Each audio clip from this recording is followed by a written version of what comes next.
好，欢迎您回到新闻大白话的节目现场，我是钱子，介绍这1个小时的来宾。首先是赖岳谦老师，主持人好，观众朋友大家好，林玉芳委员，大家好，以及江宝珍老师，钱子好，大家好。好，观众朋友，我们赶快来关心国际的大事件。观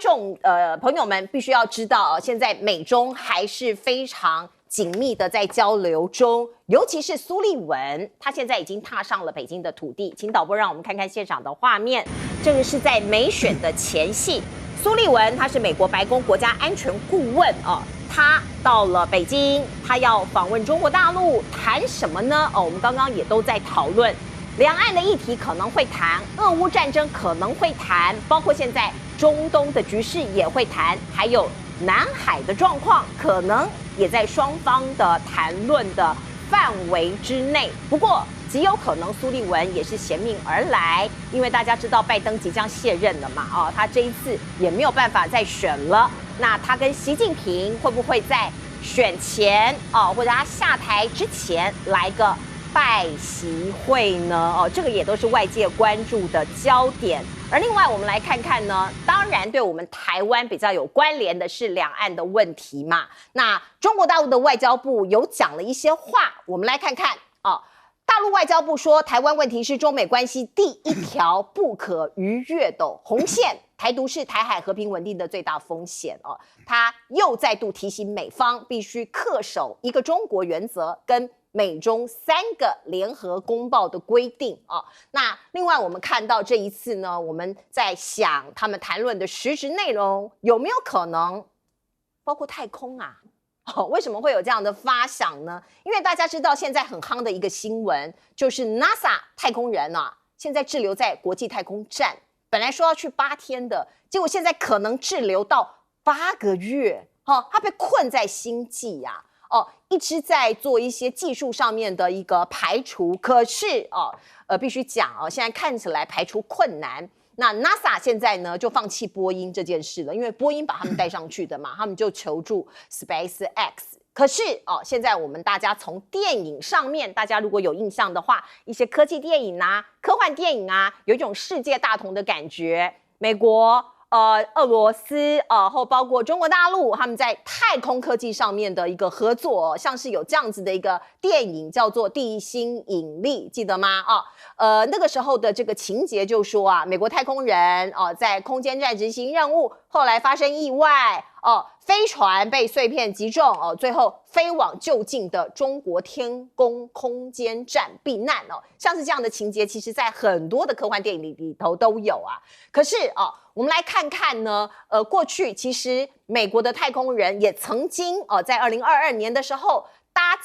就是搭乘俄罗斯的联盟号太空梭回来，那个时间点是2021年4月份，2名俄国的太空人共乘联盟号赴国际太空站执行长期的考察任务，后来乘坐另外一艘联盟号顺利返回地球。那美方是用20亿的卢布支付美国太空人乘俄罗斯的飞船费用，现在开始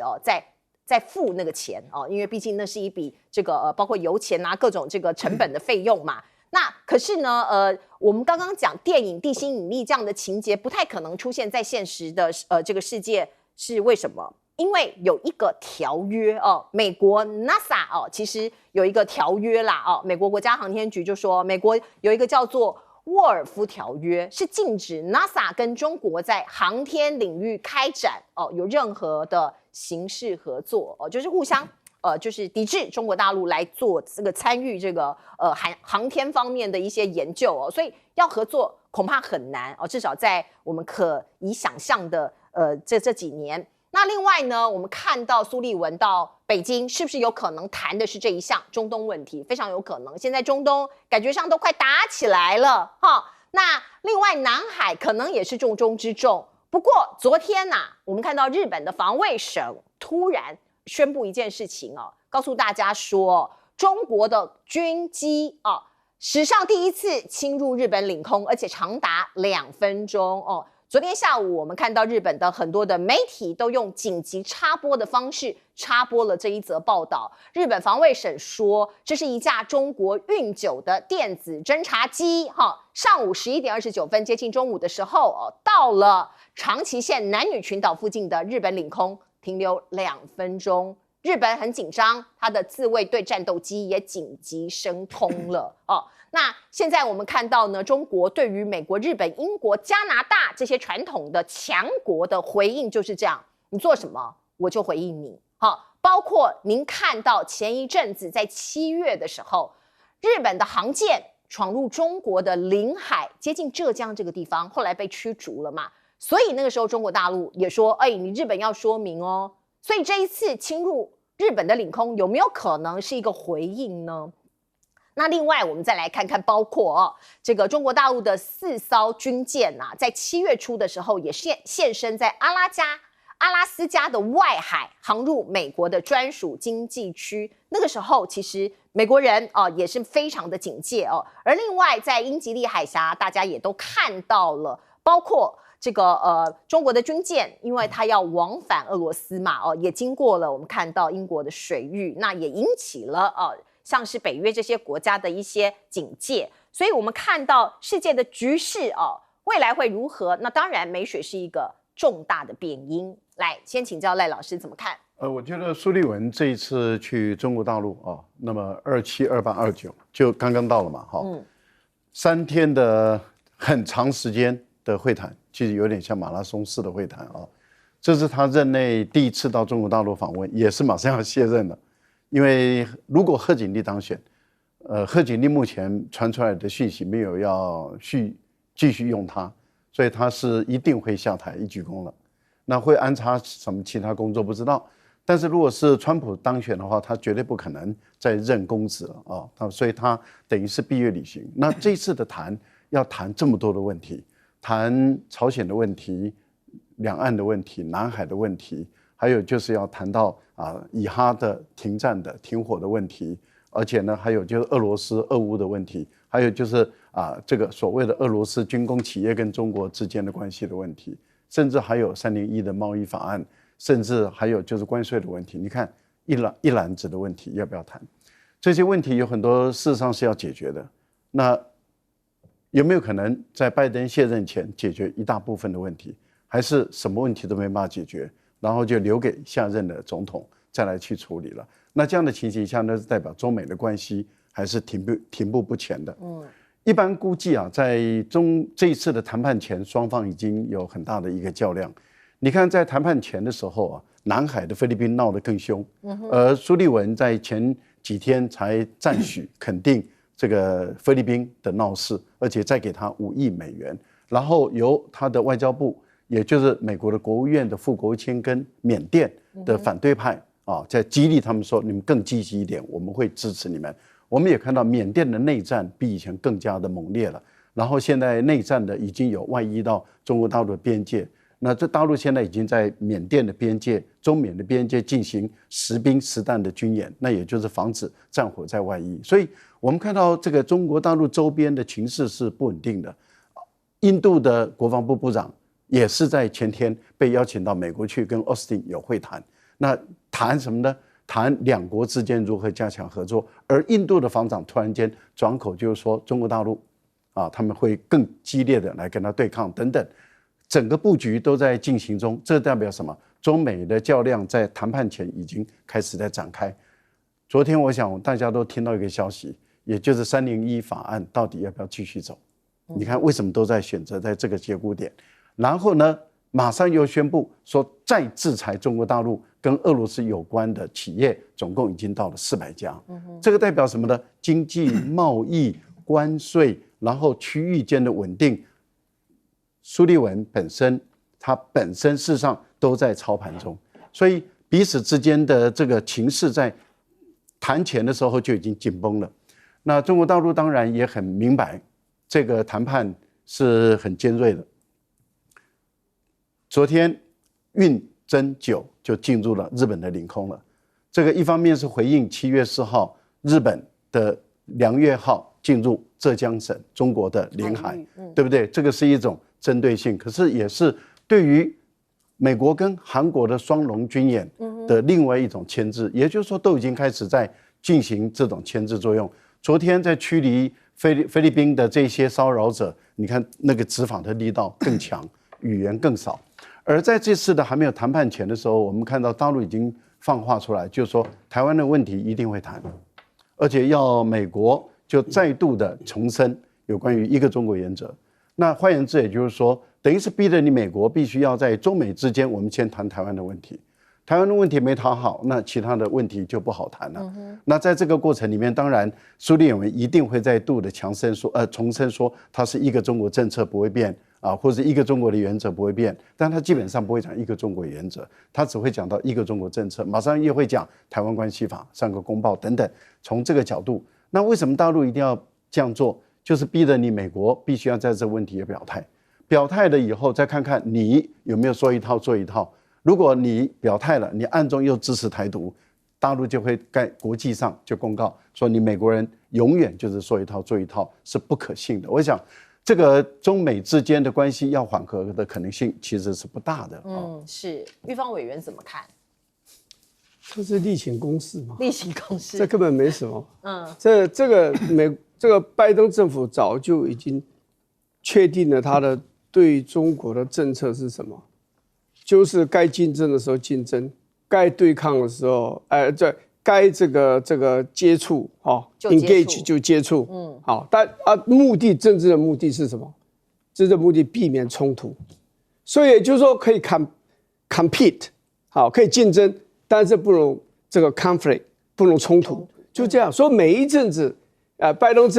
登本人呢，包括他本人，就要打电话或者视讯。或是要见面，跟习近平见面，那布林肯也是，那他大陆已经去了多少次了？苏利文，所以这个就是美国一个手段，我要继续在军事上围堵你，我要在科技上继续打击你，但是我不要你恼羞成怒，最后跟我兵戎相见，所以我每一次就要过来跟你握握手，摸摸头，安抚一下，安抚一下。你觉得我们都看得出来，你觉得北京看得出来看不出来？当然看得出来嘛。对，所以这一趟绝对是苏立文主动要求要去访问中国大陆，不会是中国大陆邀请他，因为中国大陆就对美国这一套他已经了解了，也没什么兴趣了啦。那要谈的是苏立文为什么要这样做？哇，一切都是为了选举啦，选举万岁啦。这个时候对拜登政府来讲，外交上不要再出大问题，好，不要再有一些的冲突。你看这个乌克兰战争，美国其实蛮辛苦的，加沙走廊的战争，好，扩大到黎巴嫩南部去。对，你这时候如果在亚太这个地区，在南海或台海再出问题，拜登政府就疲于奔命了嘛。然后川普就可以出来讲了嘛，如果我当总统，所有这些冲突都不会发生，即使发生，我一夜之间就可以把它解决掉。他讲乌克兰战争就是个口气啊。所以对拜登来讲，这时候就是要安静。天下不要有事情，那 Harris 可以当选，让他的这个政见可以持续下去，就这样子而已啦。至于讲到这个美国的这个波音的这个太空人这个滞留在国际太空站下不来的事情啊，这个24号这个 NASA 的这个负责人已经出来讲话了嘛，就是交给SpaceX 来救嘛，就明年2月把它载回来，要等到明年2月明年的2月嘛。其实这个对波音来讲是真的很没面子的事，蛮丢脸的。波音跟 SpaceX 这两家公司其实某种程度是处于竞争的状态，是因为他们都是拿 NASA 的合约，这沾了他们1年的这个所谓的那个税收，他们的计划的发展营运计划里面很重要的，譬如说。波音拿了42亿 ，SpaceX 拿了26亿。那现在是拿钱拿少的人要去救钱拿多的人，因为他出问题要把他给救回来。至于美国人说，他所谓的这个，他们规定说不可以跟中国大陆有任何的太空计划的交往啊、交流啊这些，这就是心胸太狭窄了。因为这种东西国际上再怎么国与国之间有竞争可是像太空这么浩瀚的一个领域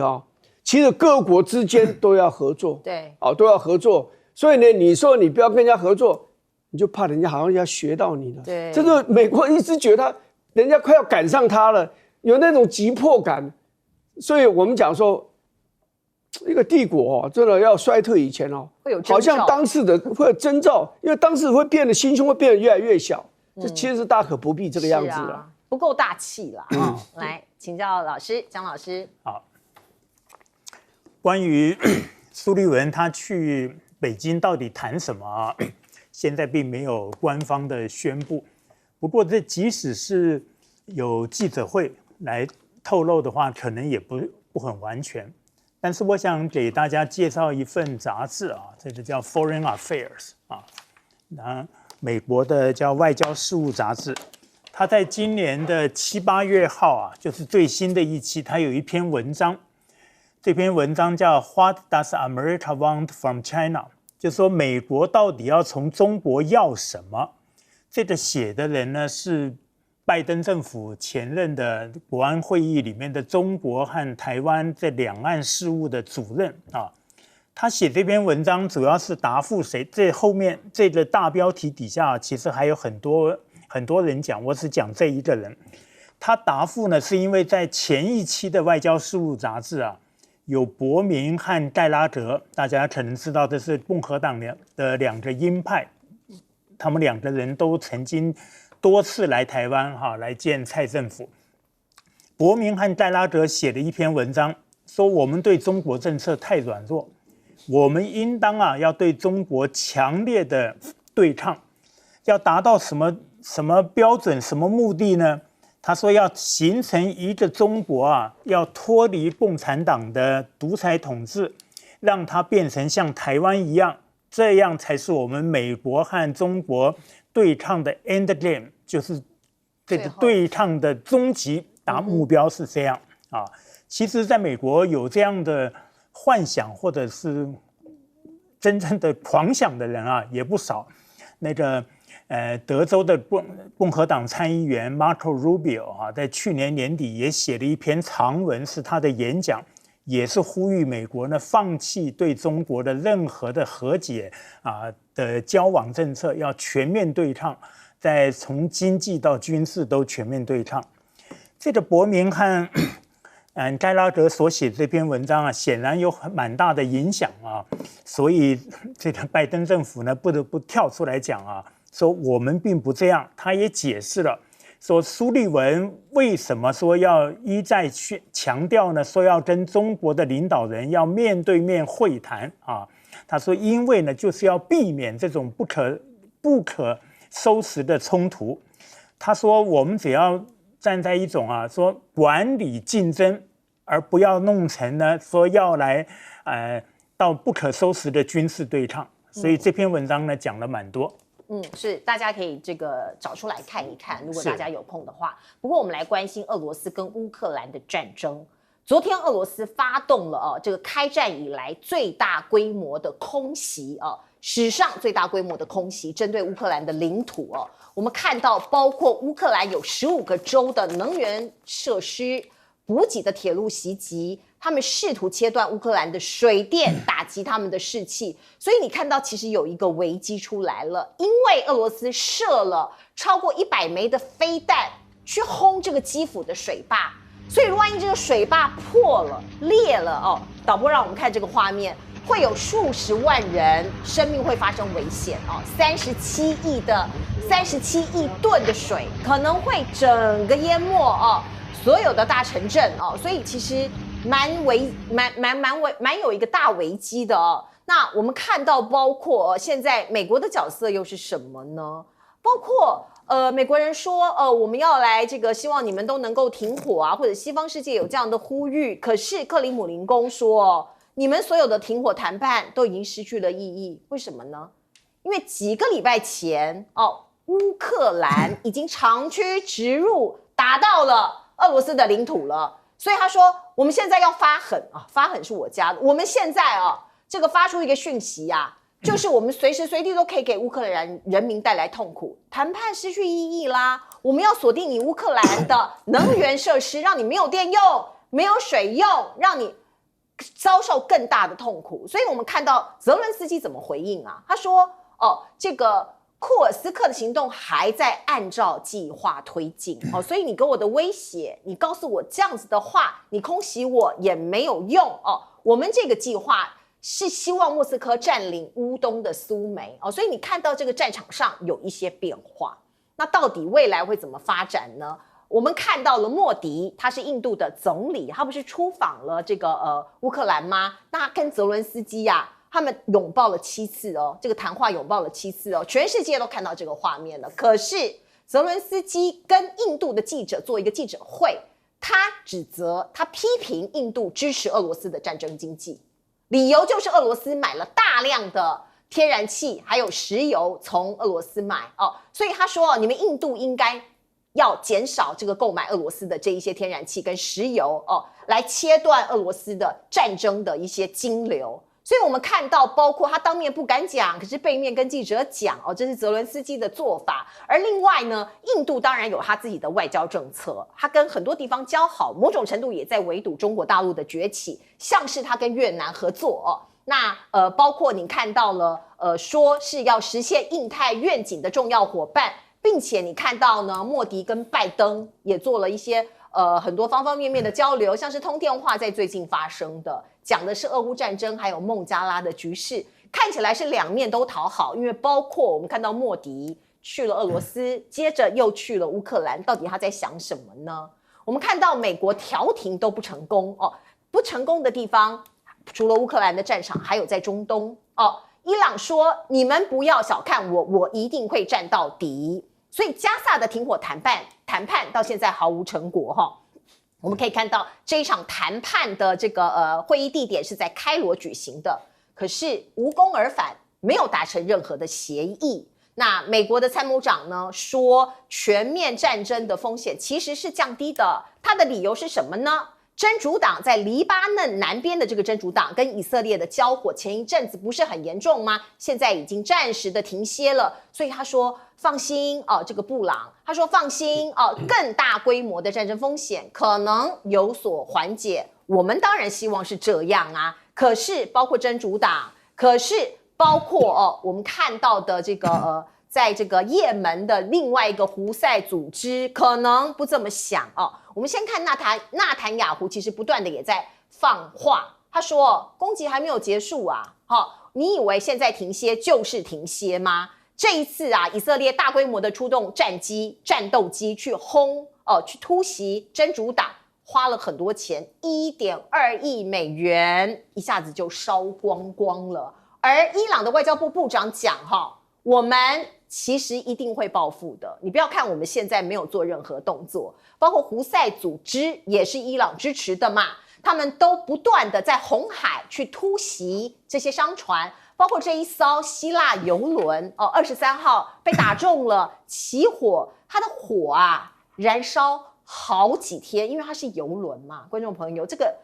造成的污染造成的这个伤亡其实是难以估计的尤其是对地区的污染。那另外我们看到伊朗，他说以色列其实已经被我们看破手脚了，你没有什么震慑力那战略平衡已经发生了根本的变化了。另外我们再来看看以色列，那当然它有美国的强力支持，现在在战争上面，在战场上面是占上风，可是现在有记者联合起来控诉了，说你以色列屠杀记者。我们看到60家媒体人跟人权团体一起联合开记者会，说你欧盟要出来讲话，你应该要制裁以色列，因为他屠杀记者。大家知道加萨走廊的状况很惨，平民百姓被屠杀，里头还有很多记者一样被杀。到目前为止，很多记者已经丧命在战场上了。来请教老师。俄乌的问题情况比以前更严重了这个可能就是因为乌克兰或者是俄罗斯指控是在美国的协助下，那么打破了原本的默契。原本的默契就是美国北约、乌克兰还有俄罗斯各方就是有个默契，就是战场就局限在乌东这个地区，就在这个地方打。但是当在乌东地区的顿涅茨克，乌克兰感觉到压力越来越大，因为它的很多的坚固的防御工事一个一个被占领，尤其是像纽约村被占领，开始攻打到红军村。红军村是一个交通的十字路口的一个要塞，打下来之后再往西边走，那就非常四通八达了，那就非常好走。所以对于泽连斯基来讲压力很大，再加上美国的选举的关系，它的不稳定性，所以他往这个库斯克就是北边去攻击的时候，俄罗斯是指控有美国跟北约的军队的军人的协助下，他往北边打。北边打，那当然当时在台湾有很多绿营的媒体就非常的兴奋，说已经要直捣莫斯科了，只差400多公里啊，但结果就停下来了，然后也炸掉3座桥，好像宣示说不再往北走了，就停在那个地方。可是普丁就跑到南阿塞提这一跪谁呢？跪几十年前这个恐怖分子对俄罗斯的学校的一个大屠杀。其实这个就是意思，也就是他把这个乌克兰这次打俄罗斯的境内比较成为恐怖分子，所以等于是对于这些恐怖分子，俄罗斯已经没有任何约束力了。他按照他的格调按照他的节奏打了，这一打就惊天动地了，因为惊天一跪就惊天动地的情况就发生了。所以对于乌克兰的10几个州的重要的城市，它专门攻打的就是民生的基础设施、发电站还有水库。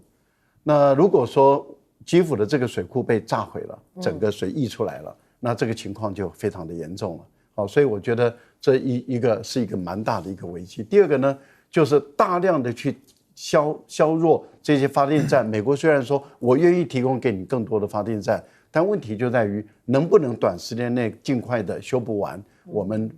存怀疑的态度，原因在哪里？现在已经是8月底了，是9月、10月到11月的时候，乌克兰就进入寒冬了，所以冬天已经即将要来。你可以看到，俄国的一个战略目标就是让整个乌克兰的全境缺电、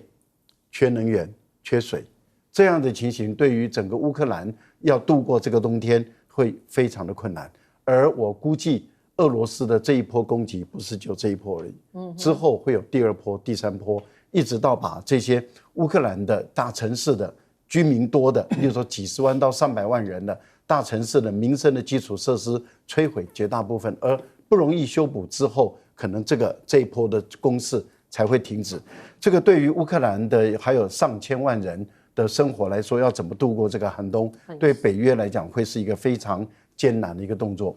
那美国的参谋首长联席会议主席到了中东地区，他马上就评估说很有可能以色列跟黎巴嫩的战火会比较缓解。我觉得这个评估或许又早了一点，因为目前的情况是黎巴嫩在观察的是以色列的反击，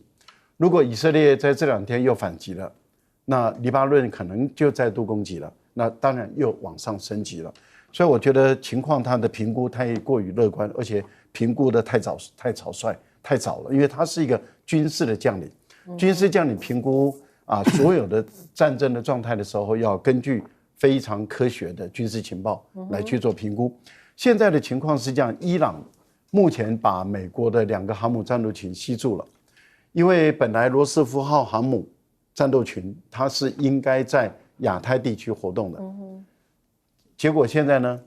罗斯福号航母要负责红海地区的航道的安全，但是它没有办法确保航道的安全，因为您刚介绍的希腊的邮轮就在它的眼皮底下被打掉了，对，而且起火燃烧，一片火海，对，这代表什么？而且已经造成了红海的大片的污染，是，这代表罗斯福号航母无法确保这个航道的安全。另外，他把林肯号的航母也都吸引过去了，所以双航母在今天，美国的国防部部长奥斯汀又宣布，双航母继续留在中东地区，这代表什么？南海整个亚太地区，短时间内没有美国的航母战斗群在，没有美国的航母战斗群，那你想，南海菲律宾如果造乱的话，东海之间、两岸之间，或者是日本海、朝鲜之间，美国没有航母战斗群，它如何能展现它的军体？是，来请教玉芳委员怎么看这个问题？看起来战场上变化莫测。不过，我想当时要发动这个那科尔斯克这个战争的最重要原因大概就是想如这个泽连斯基自己讲，就要改变战争的结果嘛。他认为都是你在打到我家里来，像我如果打到你家里面去，而且呢，科尔斯克离莫斯科只有525公里，是很近啊。那你大概就会受到压迫，你就比较愿意给我谈和，可能把克里米亚、把乌东土地都还给我，大家就恢复和平，就这样。他想这个大概，其实乌克兰人跟俄罗斯人都属于东斯拉夫民族，他们应该了解斯拉夫民族的个性。你去看看列宁格勒这个战役打了多久，斯大林格勒这个战役打了多久？这种打这个战争对斯拉夫民族来讲的话，他就是打下去的，他不会那么容易结束的。尤其普丁的这种个性啊，所以这个战争就是说，你是一个这种战略上是不是对的，或者说你战术上是不是对的？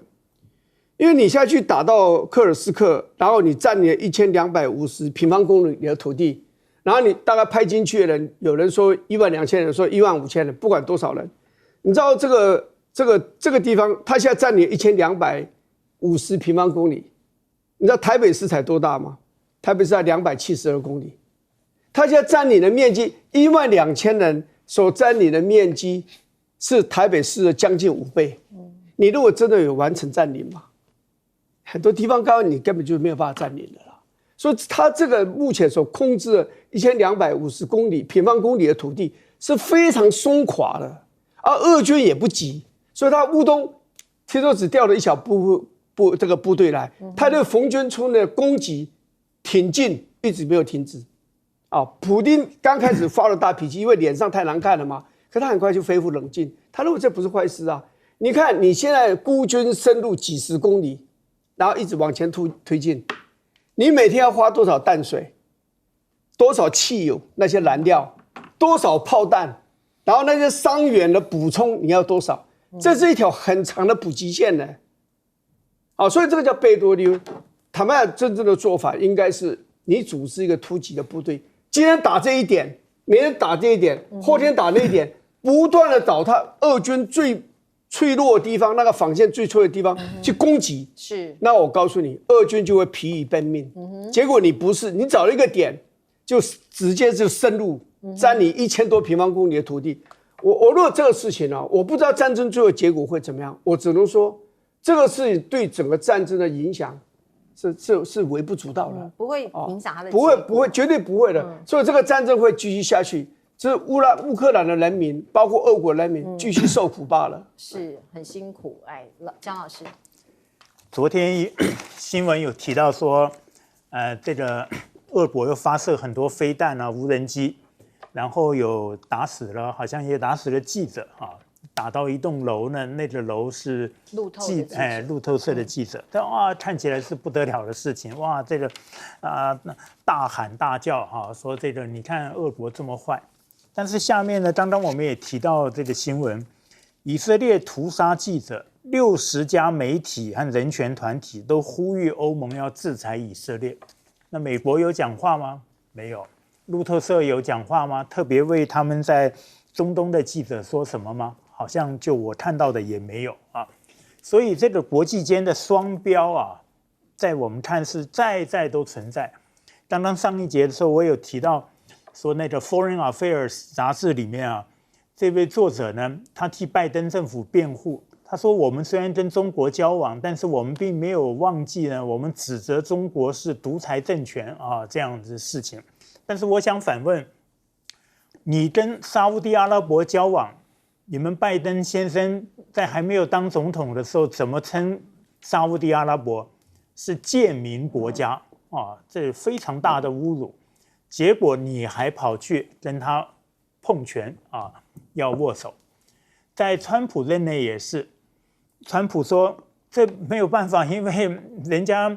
沙烏地阿拉伯向我们买这么多武器，这么多飞机，所以有钱就是娘，有钱就好。因此，这种双标，我们何必再把它认真看待呢？是。所以讲到双标或是讲到这个我们现在社会上发生的事情，很多人可能都在讨论哦。我本人是没有玩，可是很多人因为这个电子游戏也变成他们生活的一部分嘛，同时也会带动各种产业链的发展哦。包括我们最近提的黑神话悟空的 Steam， 同时线上 Steam 是一个这个游戏平台嘛哦。同时线上的玩家哦，这个破3700万，这是一个很可怕的数字啊！大家同时都在这个线上打电动哦，那它的销售量也不断的在往上加，现在突破了1400万套，成为全球最热销的游戏哦，应该是这么说哦，这个整个输出啊，哦，它整个3A 的技术啊，已经让玩家觉得说它是 OK 的。有一个证据，大家来看看，我不知道真的还假的哦，这是来自于一个这个政治学者王洪恩的贴文，他说啊，最近呢 ，Steam 的全球流量图可以看得到哦，在北韩出现一个光点，北韩。有人在玩呐！哦，大家如果可以放大看一下，在这里哦，这边是黑暗的一片，可是有一个光点。大家说，你可以想一想，大家猜猜看，北韩有一个玩家在玩，他会是谁呢？哦，那可能哦，这个大家的答案都会指向是金正恩哦。那所以呢，像是这样子的一个商机哦，现在呢在全球也展开了，包括我们的周杰伦哦，这个对不起，我们的周星驰哦，他也在这个他的 IG 的限动上面贴出了《大话西游》的海报，因为他年底也有一个抖音的微电影，所以他刚好搭上这一波的热潮。通常都是这样子，你话题的流量要加上去哦，可能才会带动你自己的想要说的事情。包括雷军哦，他是小米的 CEO 哦，他就抛出了他的收藏版哦，那网友就敲碗说，由小米来做一个联名产品吧哦，做一个跨手机的品牌呀哦，大家都想要搭上这一波热潮。而南韩哦，过去它的电动的这个产业，它是很厉害，它 No.1 开发很多很厉害的游戏啊。那他看到黑神话现在变成爆红了，是不是也开始眼红了呢？哦，他们自己的媒体其实有做一些文章，专门在探讨的，说哦，我们可能要汲取教训啊，我们可能要迎头赶上啊，不要让别人超越我们呐哦。像是这个策略，还有商业的模式啊，哦，他们也为自己的国内哦，韩国自己国内的一个电玩的一个产业哦，也把了一次脉。那另外我们看到呢，包括这个也有这些南韩的人哦，南韩的一些网友就说，其实这一次的这个黑悟空是抄袭 BTS 上面的歌哦。超越他们的歌曲的旋律哦，各种各式各样的说法都出来了，包括我们看到了，也有一些西方媒体在这个阐述哦，在评论说，这是有史以来最成功的中国游戏的一个发布哦，一只拟人化的猴子和一场反对女权主义宣传的运动，点燃了电玩界，因为它承载了很多包括文化的、包括女权的、包括性别的、包括人权的哦。它还有很多政治上面的东西都在里面了，所以也有很多玩家说，你们不要把这些政治正确的东西塞进电玩游戏，电玩就是电玩，它好玩就是好玩，不好玩就是不好玩。而另外我们看到Steam 的平台一个晚上遭到了28万次的网攻，有很多的骇客攻进去哦，那现在其实都还在持续当中，所以中国的网络安全研究团队就说啊，暴涨了，攻击暴涨了这个2万多倍，这是从业以来极其少见的。到底谁在攻击呢？这些骇客他的目的又是什么呢？老师，我觉得对于中国大陆第一支这么一个团队，他原来10几个人、17个人，然后发展到100多人而已，而且这么小的一个团队，花了4亿人民币，用了4年的时间，投入一个3A 的这个电竞的就是游戏的一个竞赛这个领域中，然后这一支问世这么的受欢迎，这么的成功，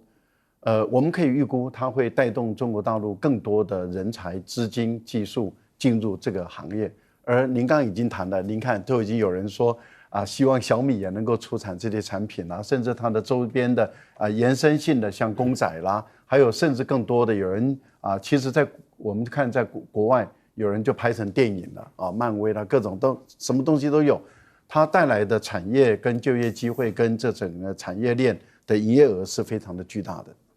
那当然这是中国大陆的第一支，那我们也预般估计，那么之后会有越来越多人涌进来。那这个领域大陆已经在探讨，而且也成功了，然后很有可能就会慢慢的就扩大起来。在这个过程里面，当然会有人眼红，会有人嫉妒，那么会有人刺猬像我们台湾的话，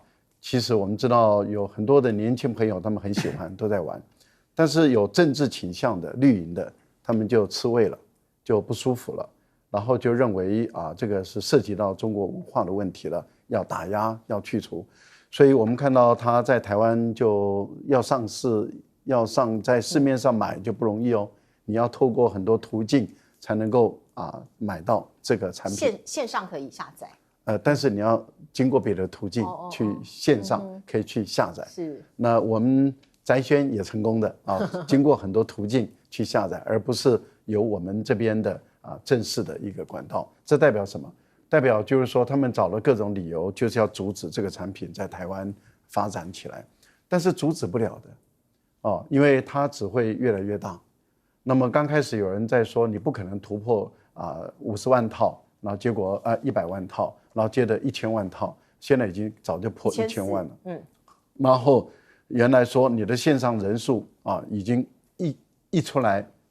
第一天就挤入全世界第2名，有史以来第2名。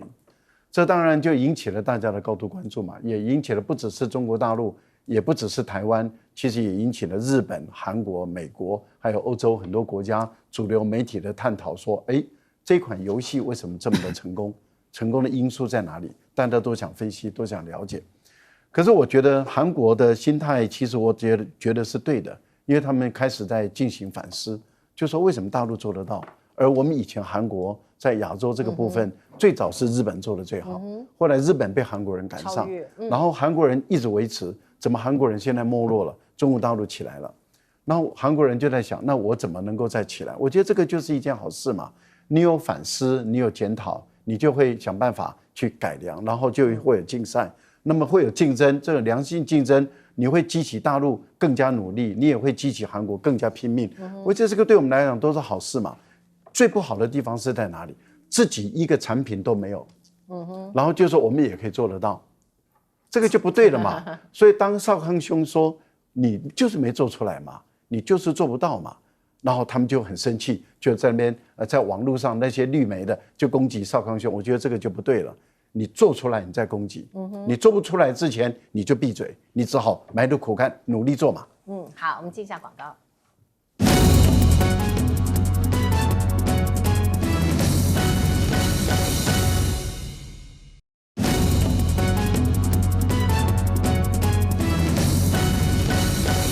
好，我们请教玉芳委员怎么看这个黑神话？我认为不要去小看它，它在这么短的时间。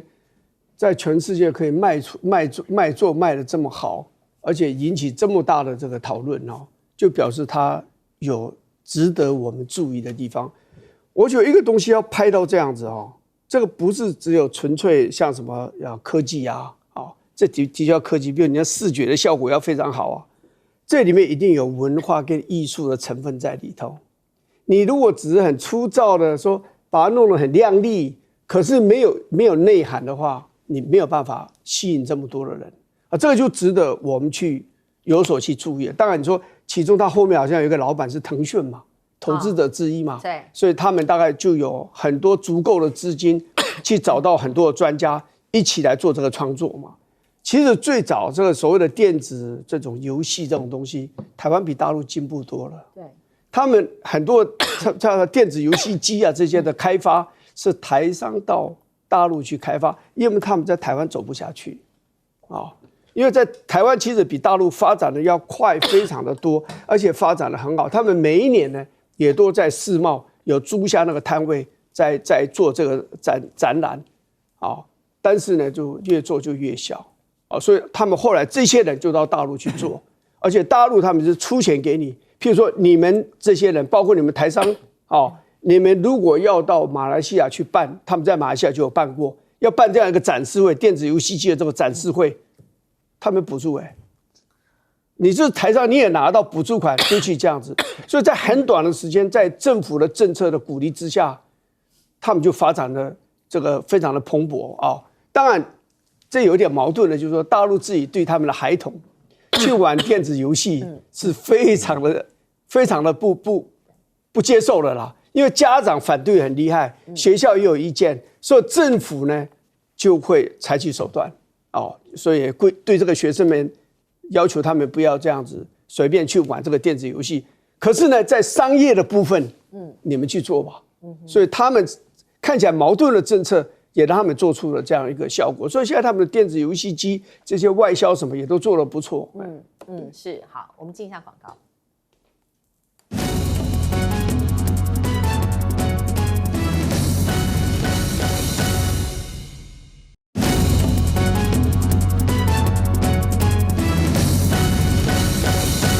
现在非常有意思哦，在中国大陆很多人都会晒出在这个 social media 上面说，你看我有这个，我有那个，有的是有豪华版的，像是雷军就说我有豪华版的游戏激活码，好像变得很厉害一样。